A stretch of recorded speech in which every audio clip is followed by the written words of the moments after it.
네, 안녕하세요, 여러분들. 역사는 최태성. 예스. 자, 동족 상잔의 비극, 6.25 전쟁. 네. 정말 우리가 전쟁을 겪지 않고 지금 살아가고 있다는 것은 엄청난 축복입니다. 전쟁 그까짓 거 한번 하지 뭐.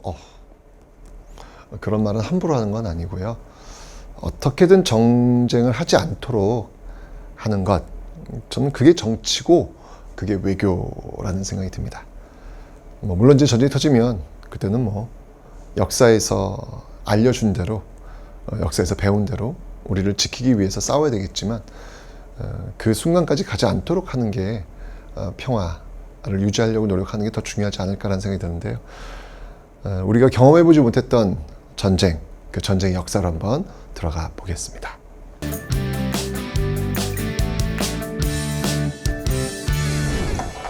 자, 여러분들 그 38도선을 계기로 해가지고 이제 광복과 함께 분단이 시작되었다라고 제가 설명을 드렸잖아요.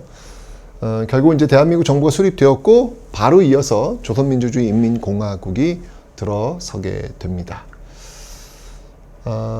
들어서게 되는데, 지금 이제 북한 같은 경우에는 지금 남침을 통해서 적화, 한반도 전체를 적화 통일시키려는 어떤 의지가 강했죠. 그래서 당시 소련, 사실 이 소련의 스탈린이 바로 이 6.25 전쟁의 총기획자라고 보시면 돼요. 중국이 후원을 해줬고, 거기에 이제 주연 배우가 김일성이고요. 감독은 스탈린이라고 보시면 되는 겁니다. 소련과 중국의 어떤 지원에 힘입어가지고 전쟁 준비를 하고 있었는데, 마침 그때 미국에서 애치슨 선언이라는 걸 해요. 이게 뭐냐면, 이렇게 있는데, 여기 지금 이제 일본이 있을 거 아닙니까? 미국의 극동방어, 미국이 어디까지 지킬 건지를 얘기를 하는데, 그 애치슨이 그은 선이 어떻게 되냐면, 여기 지금 38도선 아니겠습니까? 38도선. 그죠? 그럼 상식적으로, 애치슨 선언은 이렇게 와야 되지 않겠습니까? 근데 이렇게 안 왔어요. 이렇게 안 하고 이 선이 어떻게 그어지냐면, 이렇게 그어지는 거예요. 우리가 빠졌어. 뭐야? 이게 뭐야, 이게? 이게 딱 보니까 김일성이, 미국 포기했다. 미국 여기 한반도, 남만 포기했다. 판단했겠죠? 결국은 소련 중국의 어떤 그 후원 속에서 남침을 한 거예요. 그게 바로 1950년 6월 25일 일어났던 6.25 전쟁이라는 겁니다. 이 6.25 전쟁은 초반에는 상대가 되질 않았어요. 왜냐면 지금 이 소련제 탱크, 밀고 내려왔는데 우리가 탱크가 없어요. 탱크가 없는데 탱크 잡는 어떤 그런 것들도 없었고요. 아무것도 없었어요. 그러니까 이게 총으로 상대가 되지 않는 거예요. 그냥 무조건 진격인 거예요. 쭉쭉쭉 밀고 내려서 어디까지 가냐면 낙동강까지 밀고 내려오게 됩니다. 이게 여러분들 전광석화처럼 이루어져서 거의 한 달?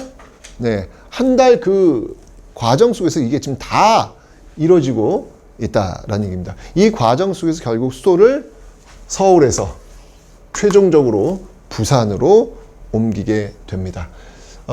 여러분들 이 부산은요, 1023일 동안, 전쟁 기간이 1129일인가 아마 그렇거든요. 그 전쟁 기간, 이제 1950년부터 이제 53년간, 53년 7월까지 전쟁이 지금 전개되고 있는데, 1023일 동안 이 부산은 피란 수도, 피란 수도의 역할을 하게 되더라라는 얘기입니다. 그래서 여러분 부산 가시면 이게 아마 가보시면 깜짝 놀라요. 왜냐면 뭐야 집들이 산 꼭대기에 올라가 있어. 저는 사실 이게 그런 모습을 본 적이 없어요. 초등학교 때 가지고 너무 경이로웠어요. 뭐야? 그때 기억나요. 아빠한테, 아빠 저 산 꼭대기에 사람들이 사는 거야? 라고 물어봤던 기억이 나요. 와, 지금도 저는 부산 택시 기사님들은 거의 경이로워요. 그 좁은 골목을 계속 올라가는데 와, 정말 경사가 45도 각도예요. 와, 이게 왜 그러냐면, 이때 부산에서 수용할 수 있는 인원이 30만 명이었거든요, 당시에. 근데 이 전쟁이 터지면서 이 부산에 몇 명이 모여드냐면 100만 명이 모여들어요. 3배 넘게 모여드는 거예요. 그럼 어떤 일이 벌어질까요, 여러분들? 집 없어요. 화장실 없어요. 이건 상상이 안 되는 그 모습이 나오는 거예요. 그러면 어떻게 해요? 사람들이 결국 산 깎아서 올라가는 거예요. 올라간 거예요. 심지어 여러분들 올라갈 데가 없어. 둘러봤더니 남은 공간이 있었어. 어디야? 일본인들이 남기고 간 일본인 무덤.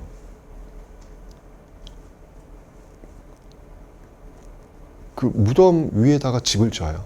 무덤 그 밑에는 일본인 시신들이 누워 있고요. 그 위에는 산 사람들이 지금 잠을 자고 있는 거예요. 이게 부산에 지금도 있어요, 여러분. 그 흔적들이. 그죠? 살아가는 모습이 아니에요, 이 당시는요. 살아내는 모습이었어요. 살아내야 될 거 아니야. 그 모습이 부산이었다라는 겁니다.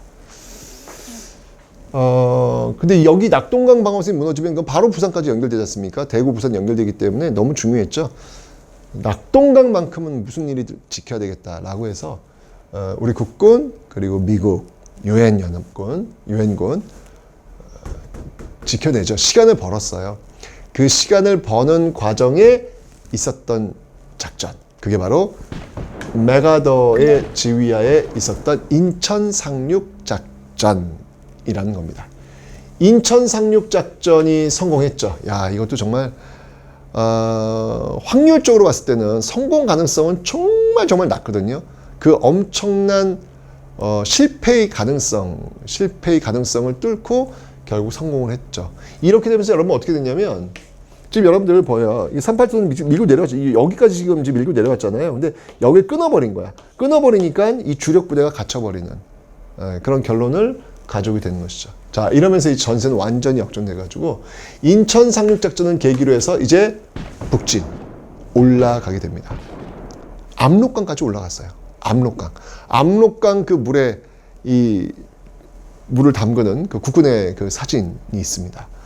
이제 통일이 되는 듯 했는데 이때 중국군이 개입을 하는 거예요. 인해 전술. 여러분, 이 중국군은요 굉장히 무서운 병력입니다. 왜냐하면 이제까지 중국 내전에 투입되었던 부대들이에요. 여러분들 제일 무서운 부대가 어떤 부대냐면 최첨단 무기를 갖고 있는 부대가 아니에요, 여러분들. 무기가 중요한 게 아니라 실전 경험이 있는 군인들이 있는 부대. 거기가 진짜 무서운 부대예요. 왜냐면 싸우는 법을 알아요. 죽이는 법을 알아요. 아무리 최첨단 무기가 있다 해도 이거 실전에서 싸워보지 않으면 그 최첨단 무기도요 그냥 무용지물 될 가능성이 높아요. 근데 싸워본 군인들은 무섭습니다. 그 군인들로 구성되었어요. 게다가 상상을 초월하는 병력, 그 인해 전술로 그냥 막 밀고 내려오는 거예요. 결국은 급하게 철수를 해야 되는 상황이었죠. 흥남부두에서 이게 이제 육지로는 이제 철수가 너무 늦으니까 배를 이용해가지고 철수를 했고, 결국은 1951년 1월 4일 서울이 다시 함락됩니다. 일사후퇴라고 하죠. 일사후퇴.